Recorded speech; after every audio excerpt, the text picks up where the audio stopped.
The Wrong Box by Robert Louis Stevenson and Lloyd Osborne. Chapter 1. In which Morris suspects.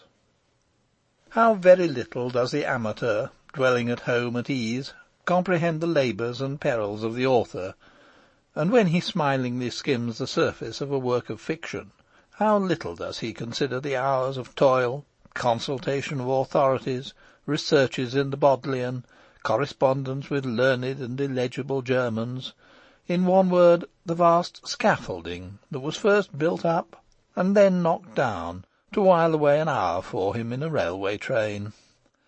Thus I might begin this tale with a biography of Tonti, birthplace, parentage, genius, probably inherited from his mother, remarkable instance of precocity, etc., and a complete treatise on the system to which he bequeathed his name. The material is all beside me in a pigeon-hole, but I scorn to appear vainglorious. Tonti is dead, and I never saw any one who even pretended to regret him, and as for the Tontine system, a word will suffice for all the purposes of this unvarnished narrative. A number of sprightly youths, the more the merrier, put up a certain sum of money, which is then funded in a pool under trustees. Coming on for a century later, the proceeds are fluttered for a moment in the face of the last survivor, who is probably deaf, so that he cannot even hear of his success, and who is certainly dying, so that he might just as well have lost. The peculiar poetry and even humour of the scheme is now apparent, since it is one by which nobody concerned can possibly profit. But its fine sportsmanlike character endeared it to our grandparents. When Joseph Finsbury and his brother Masterman were little lads in white-frilled trousers, their father, a well-to-do merchant in Cheapside, caused them to join a small but rich tontine of 37 lives.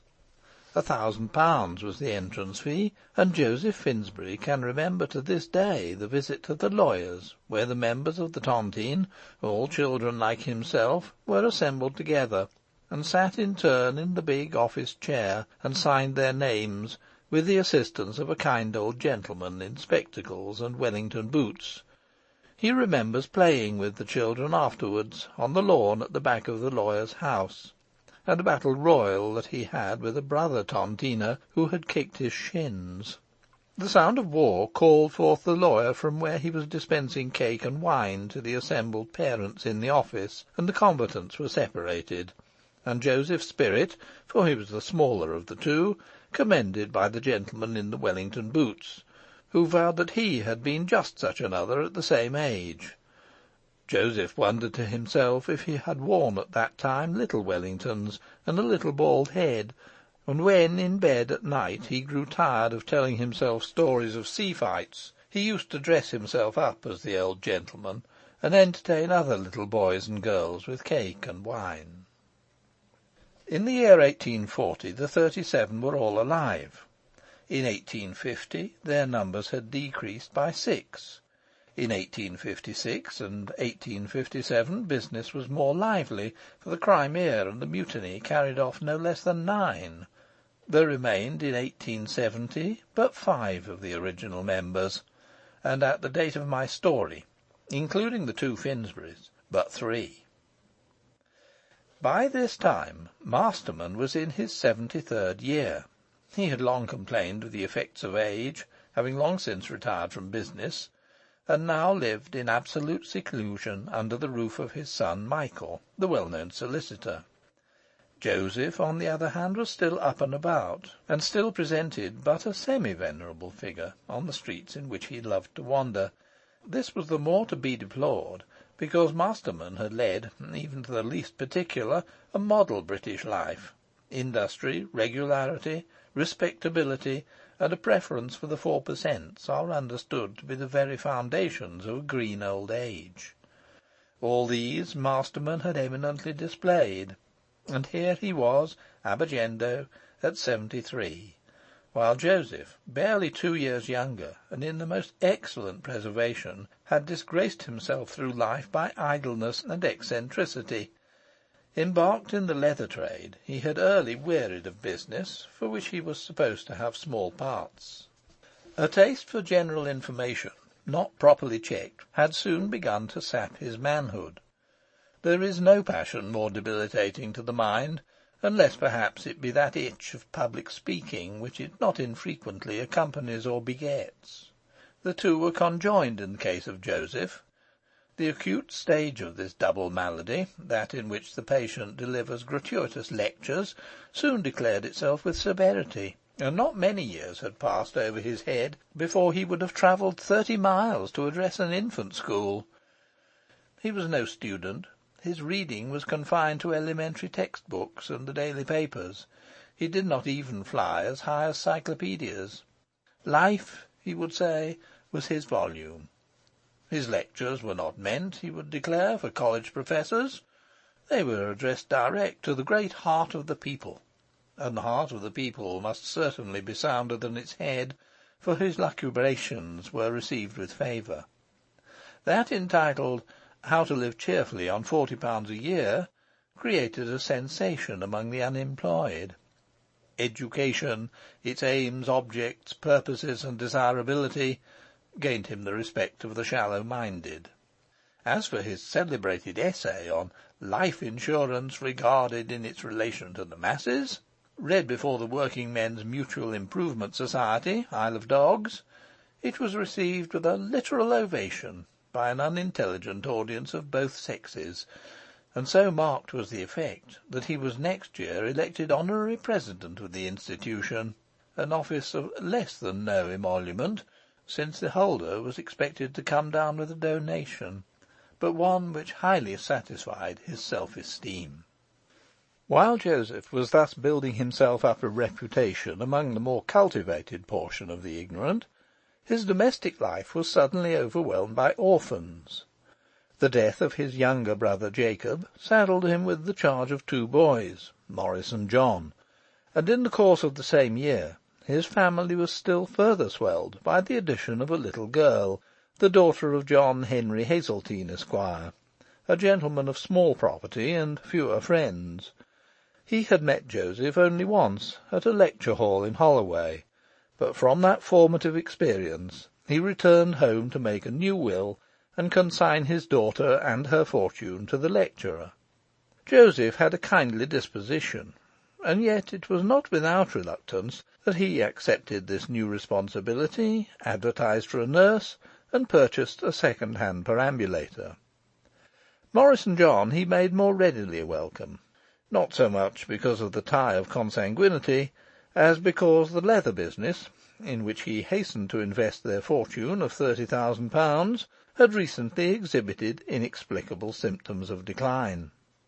A young but capable Scot was chosen as manager to the enterprise, and the cares of business never again afflicted Joseph Finsbury.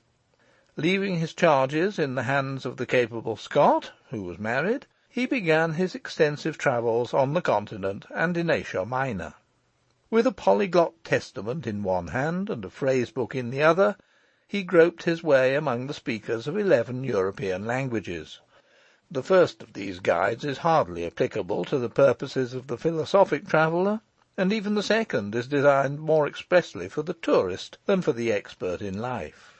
But he pressed interpreters into his service, whenever he could get their services for nothing, and by one means and another filled many notebooks with the result of his researches.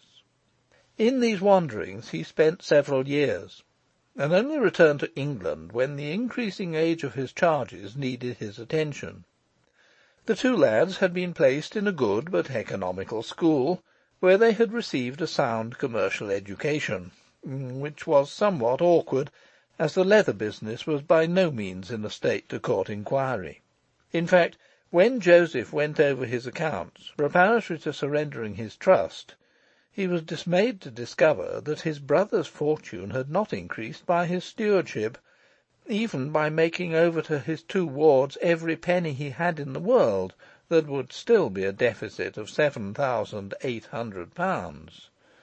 When these facts were communicated to the 2 brothers in the presence of a lawyer, Morris Finsbury threatened his uncle with all the terrors of the law, and was only prevented from taking extreme steps by the advice of the professional man. "You cannot get blood from a stone," observed the lawyer. And Morris saw the point, and came to terms with his uncle. On the one side, Joseph gave up all that he possessed, and assigned to his nephew his contingent interest in the tontine, already quite a hopeful speculation. On the other, Morris agreed to harbour his uncle and Miss Hazeltine, who had come to grief with the rest, and to pay to each of them £1 a month as pocket money. The allowance was amply sufficient for the old man. It scarce appears how Miss Hazeltine contrived to dress upon it, but she did, and what is more, she never complained. She was indeed sincerely attached to her incompetent guardian. He had never been unkind. His age spoke for him loudly. There was something appealing in his whole-souled quest of knowledge, an innocent delight in the smallest mark of admiration. And though the lawyer had warned her she was being sacrificed, Julia had refused to add to the perplexities of Uncle Joseph. In a large, dreary house in John Street, Bloomsbury, these four dwelt together, a family in appearance, in reality a financial association. Julia and Uncle Joseph were, of course, slaves. John, a gentleman with a taste for the banjo, the music hall, the Gaiety bar, and the sporting papers, must have been anywhere a secondary figure, and the cares and delights of empire devolved entirely upon Morris. That these are inextricably intermixed is one of the commonplaces with which the bland essayist consoles the incompetent and the obscure. But in the case of Morris, the bitter must have largely outweighed the sweet. He grudged no trouble to himself. He spared none to others. He called the servants in the morning. He served out the stores with his own hand. He took soundings of the sherry.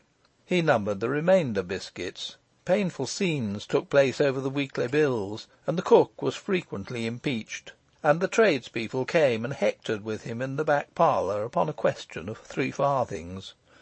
The superficial might have deemed him a miser. In his own eyes he was simply a man who had been defrauded. The world owed him £7,800, and he intended that the world should pay. But it was in his dealings with Joseph that Morris's character particularly shone.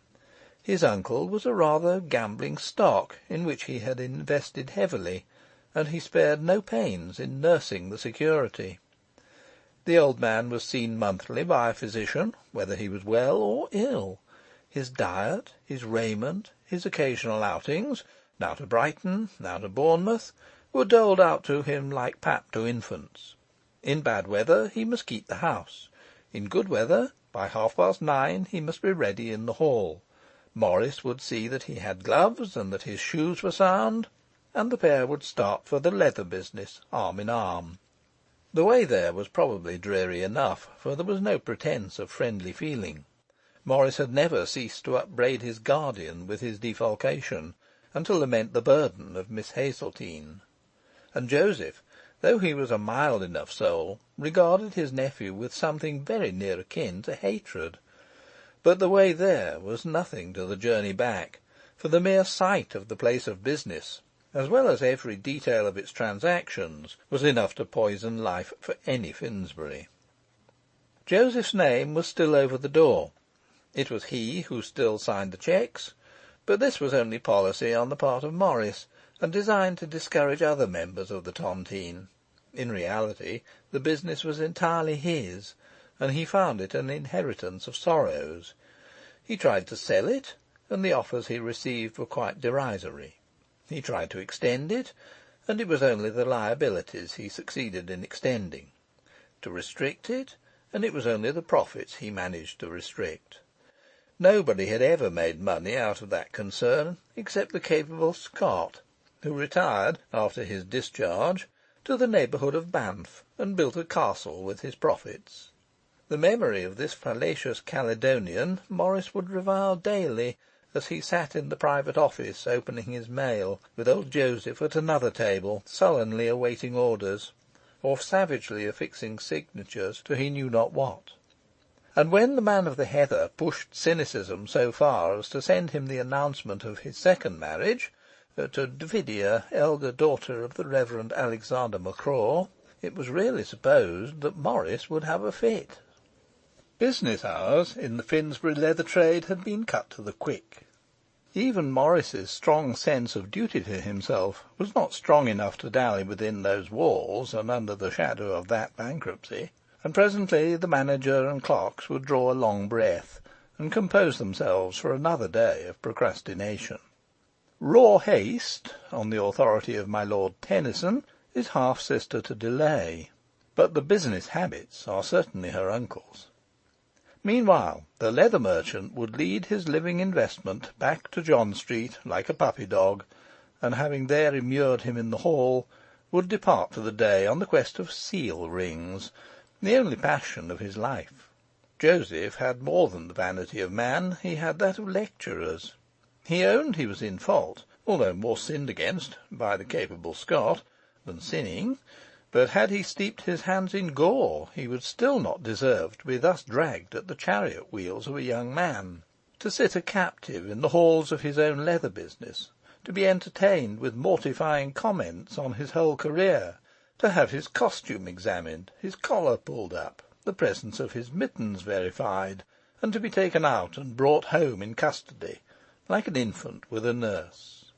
At the thought of it his soul would swell with venom, and he would make haste to hang up his hat and coat, and the detested mittens, and slink upstairs to Julia and his notebooks.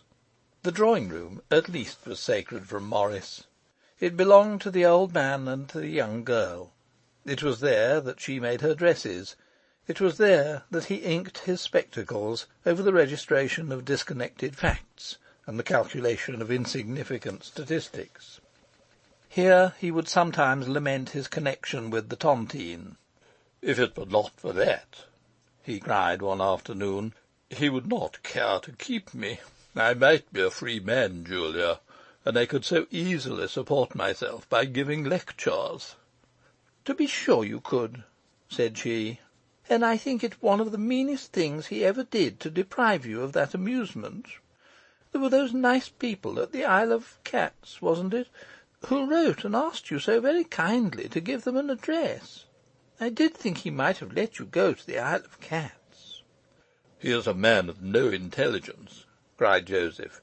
"He lives here, literally surrounded by the absorbing spectacle of life, and for all the good it does him, he might just as well be in his coffin.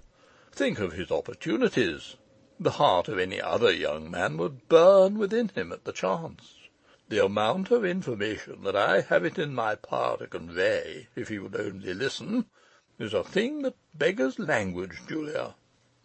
"Whatever you do, my dear, you mustn't excite yourself," said Julia. "For you know, if you look at all ill, the doctor will be sent for." "That is very true," returned the old man humbly. "I will compose myself with a little study." He thumbed his gallery of notebooks. "I wonder," he said, "I wonder, since I see that your hands are occupied, whether it might not interest you." "Why, of course it would," cried Julia. "Read me one of your nice stories, there's a dear." He had the volume down and his spectacles on his nose instanter, as though to forestall some possible retraction. "What I propose to read to you," said he, skimming through the pages, "is the notes of a highly important conversation with a Dutch courier of the name of David Abbas, which is the Latin for abbot. Its results are so well worth the money it cost me, for, as Abbas at first appeared somewhat impatient, I was induced to, what I believe singularly called, stand him drink. It runs only to about 25 pages. Yes, here it is." He cleared his throat and began to read. Mr. Finsbury, according to his own report, contributed about 499/500ths of the interview, and elicited from Abbas literally nothing. It was dull for Julia, who did not require to listen. For the Dutch courier, who had to answer, it must have been a perfect nightmare. It would seem as if he had consoled himself by frequent appliances to the bottle. It would even seem that, towards the end, he had ceased to depend on Joseph's frugal generosity, and called for the flagon on his own account. The effect, at least, of some mellowing influence was visible in the record. Abbas became suddenly a willing witness. He began to volunteer disclosures, and Julia had just looked up from her seam with something like a smile, when Morris burst into the house, eagerly calling for his uncle, and the next instant plunged into the room, waving in the air the evening paper. It was indeed with great news that he came charged. The demise was announced of Lieutenant General Sir Glasgow Biggar, KCSI, KCMG, etc., and the prize of the tontine now lay between the Finsbury brothers. Here was Morris's opportunity at last. The brothers had never, it is true, been cordial. When word came that Joseph was in Asia Minor, Masterman had expressed himself with irritation. "I call it simply indecent," he had said. "Mark my words, we shall hear of him next at the North Pole." And these bitter expressions had been reported to the traveller on his return. What was worse, Masterman had refused to attend the lecture on Education, its Aims, Objects, Purposes, and Desirability, although invited to the platform. Since then the brothers had not met. On the other hand, they never had openly quarrelled. Joseph, by Morris's orders, was prepared to waive the advantage of his juniority. Masterman had enjoyed all through life the reputation of a man neither greedy nor unfair. Here, then, were all the elements of compromise assembled, and Morris, suddenly beholding his £7,800 restored to him, and himself dismissed from the vicissitudes of the leather trade, hastened the next morning to the office of his cousin Michael. Michael was something of a public character. Launched upon the law at a very early age, and quite without protectors, he had become a trafficker in shady affairs. He was known to be the man for a lost cause. It was known that he could extract testimony from a stone, and interest from a gold mine, and his office was besieged in consequence by all that numerous class of persons who have still some reputation to lose, and find themselves upon the point of losing it, by those who have made undesirable acquaintances, who have mislaid a compromising correspondence, or who are being blackmailed by their own butlers. In private life Michael was a man of pleasure, but it was thought his dire experience at the office had gone far to sober him, and it was known that, in the matter of investments, he preferred the solid to the brilliant. What was yet more to the purpose, he had been all his life a consistent scoffer at the Finsbury tontine. It was, therefore, with little fear for the result that Morris presented himself before his cousin, and proceeded feverishly to set forth his scheme.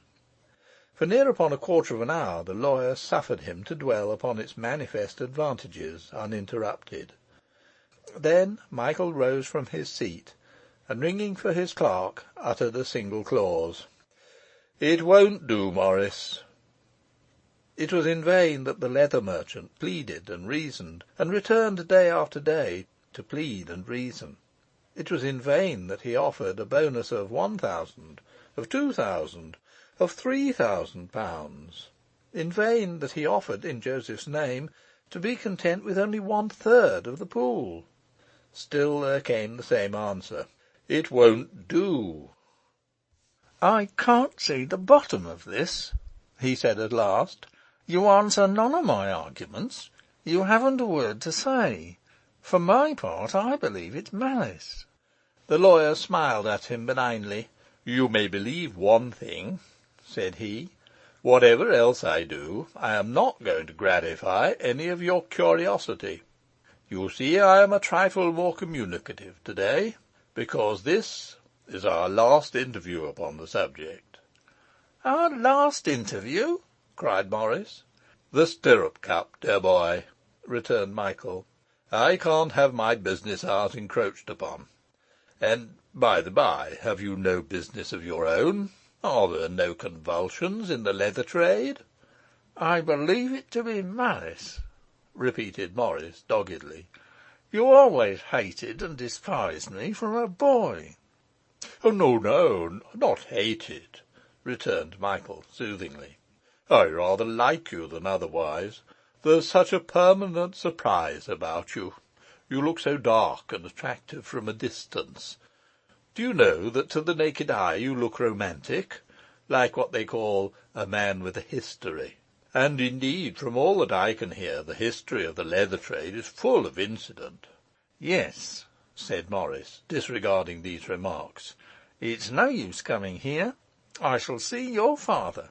Oh, no, you won't, said Michael. Nobody shall see my father. I should like to know why, cried his cousin. I never make any secret of that, replied the lawyer. He is too ill. If he is as ill as you say, cried the other, the more reason for accepting my proposal. I will see him. Will you? Said Michael, and he rose and rang for his clerk. It was now time, according to Sir Faraday Bond, the medical baronet whose name is so familiar at the foot of bulletins, that Joseph, the poor golden goose, should be removed into the purer air of Bournemouth, and for that uncharted wilderness of villas the family now shook off the dust of Bloomsbury. Julia, delighted, because at Bournemouth she sometimes made acquaintances. John, in despair, for he was a man of city tastes. Joseph, indifferent where he was, so long as there was pen and ink and daily papers, and he could avoid martyrdom at the office. Morris himself, perhaps not displeased to pretermit these visits to the city, and have a quiet time for thought. He was prepared for any sacrifice. All he desired was to get his money again, and clear his feet of leather, and it would be strange, since he was so modest in his desires, and the pool amounted to upwards of £116,000, it would be strange indeed if he could find no way of influencing Michael. If I could only guess his reason, he repeated to himself, and by day as he walked in Branksome Woods, and by night as he turned upon his bed, and at meal times when he forgot to eat, and in the bathing machine when he forgot to dress himself, that problem was constantly before him. Why had Michael refused? At last, one night he burst into his brother's room and woke him. "What's all this?" asked John. "Julia leaves this place to-morrow," replied Morris. "She must go up to town and get the house ready, and find servants. We shall all follow in 3 days." "Oh, bravo!" cried John. "But why?" "I've found it out, John," returned his brother gently. "It? What?" inquired John. "Why Michael won't compromise," said Morris. "It's because he can't. It's because Masterman's dead, and he's keeping it dark." "Golly!" cried the impressionable John. "But what's the use? Why does he do it, anyway?" "To defraud us of the tontine," said his brother. "He couldn't. You have to have a doctor's certificate," objected John. "Did you never hear of venal doctors?" inquired Morris. "They're as common as blackberries. You can pick 'em up for £3.10 a head." "I wouldn't do it under 50 if I were a sawbones," ejaculated John. "And then Michael," continued Morris, "is in the very thick of it. All his clients have come to grief. His whole business is rotten eggs. If any man could arrange it, he could. And depend upon it, he has his plan all straight. And depend upon it, it's a good one, for he's clever, and be done to him. But I'm clever too, and I'm desperate.